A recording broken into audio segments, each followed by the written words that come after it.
So, when my parents immigrated here, it was definitely hard for them. But nobody talks about how it's hard for the children growing up as well. Growing up in a Chinese family is definitely different, but not for the reasons you might expect. Yes, you're constantly bombarded with your parents telling you, "You should be a doctor. You should be a doctor." As the stereotype would suggest, my parents are terrible drivers. Yes, there are many other stereotypes that, in my experience, do tend to be true.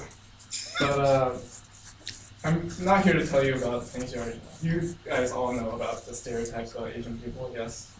But I'm here to talk about the differences that I experienced with my parents because of the cultural differences.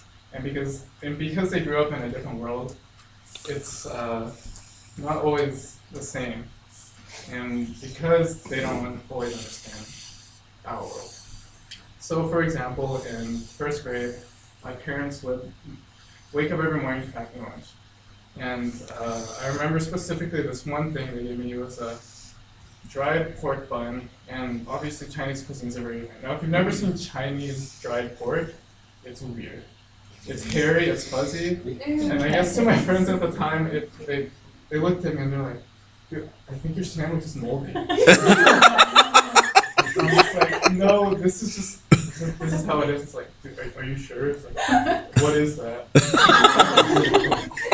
Honestly, at the time when I was 6 years old, I had no idea what it was. I only knew what the name was in Chinese. So I just told them, "Don't worry about it." From this point on, I was very, very insecure about my lunches. Because as a 6-year-old, the last thing you want to be is different from everyone else. So, I realized that I just didn't want to be ridiculed by my peers because I had some weird thing. And but later I realized that this was not something that I should continue because of the fact that my mom would wake up every morning, spend time, and make this for me. And so instead of being ashamed of it, I should be grateful for her. And on top of that, I shouldn't be ashamed of my own heritage as a Chinese person. I should embrace it. But luckily, some of the stories I have are more exciting. So my parents were not lucky enough to receive education. That's not the funny part.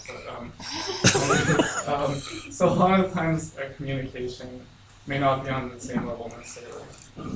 So I recall this one time when my cousins and I were watching Jurassic Park with my uncle. And for those of you who somehow don't know what Jurassic Park is, it's basically a movie about an amusement park with dinosaurs in it. And after we finished the movie, my uncle, he looked at me and he said, "Andrew, I want to go there on vacation this summer."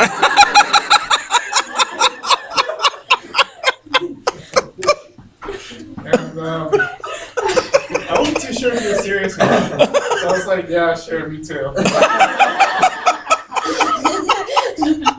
He looked at me with a very, very, very serious face, and he said, "Andrew, I'm serious. Don't screw around with me, okay?" And at this point, I was like, "Oh, wait." It's like, dinosaurs don't actually exist, right? He's like, and for those of you who don't know, when Chinese people are wrong, well, they're never wrong. So they get very, very angry. And at this point, he slams his hand on the table. "Andrew, we're going there this time. You do research, you tell me how much it costs." I have no idea what to tell. So he storms out of the room, and I'm left there, wondering what I'm gonna tell him and how I'm supposed to give him a prize on this fictitious.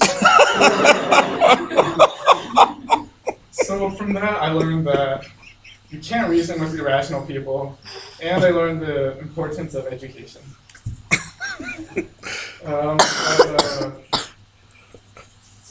Not all of the lessons we learned are fun. Sometimes I think the differences between our cultures are most present during the hardest times.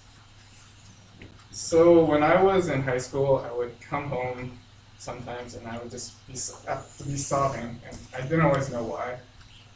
And the first time this happened, my mom, she asked me, she's like, "What's wrong with you? Just go do your homework."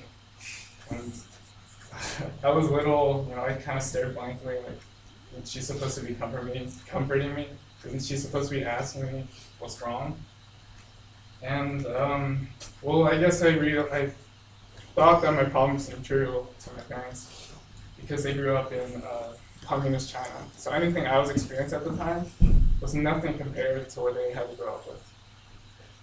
So, I tried to ignore it, tried to put this aside, but inevitably, without any guidance, my issues got much worse. So, as it continued, each day I would do nothing, essentially. I'd just go to my room, lay in bed, watch TV or sleep. And as a result, I gained a lot of weight. My grades absolutely tanked, even more so than they already were. And the only thing my dad had to say about this was, Andrew, what's wrong with you? Are you on drugs? He's like, why are you so lazy? Go do something. And honestly, I don't know what to tell him. I clearly had some sort of issues, but anything I would say to him felt trivial. So I guess I realized that my problems maybe weren't as big of a deal as I thought they were. And from this, I learned emotional independence and not to just rely on my parents to solve my issues for me, and to go out and learn self-motivation. So to conclude, life is hard for all of us. I'm not saying my life was any harder because I was born as a Chinese American, but it was definitely different. Still, I'm lucky to have my family. Of course, they love me. They just don't always know how to show it. And I'm grateful for the lessons I get to learn from experiencing these awkward situations. But most of all, I'm grateful for the fact that I got to learn independence. And I think Susan B. Anthony best sums this up as she says, independence is happiness.